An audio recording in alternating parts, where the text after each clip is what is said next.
Labas, aš Bitės Profenėja. Šią vasarą mano mėgstamiausia transporto priemonė yra dviratis. Jei jūs mėgstate keliauti ant 2 ratų, žiūrėkite šį video toliau. Turiu keletą patarimų, kad jūsų kelionės dviračių būtų sklandesnės ir išmanesnės.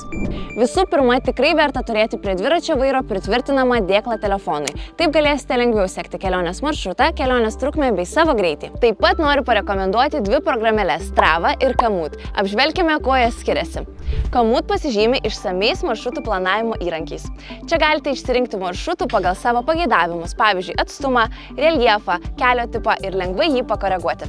Kitas Komoot išskirtinumas – tai balsu pasakomos navigacijos nuorodos. Jos padės išlikti susikoncentravus kelyje, net ir nepažįstamose vietose. Turn left onto cycleway.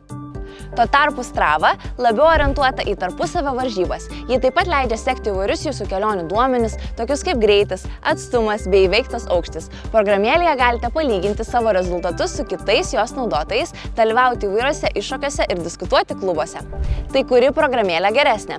Tai priklauso nuo jūsų poreikių ir prioritetų. Jei ieškote programėlės, kuri padės planuoti ir naviguoti maršrutus, Komoot yra geresnis pasirinkimas. Jei jums svarbu kelionės metu sekti savo rezultatus, dalyvauti iššūkiuose ir bendrauti su kitais dviratininkais, Strava yra kiek tinkamesnė. Dar rekomenduočiau pasirūpinti savo dviračio saugumu. Pastarį užtikrinti gali padėti ir tak sekiklis, kuris telefone ar išmaniajame laikrodyje visuomet rodo daikto, prie kurio yra pritvirtintas lokacija. Jeigu šį mažą sekiklį pritvirtinsite prie dviračio, visuomet žinosite, kurioje vietoje jis yra, o vagystės atveju turėsite gerokai daugiau šansų jį atgauti. Sekiklį galima tvirtinti prie dviračio rėmų ar apatinės sėdynės pusės.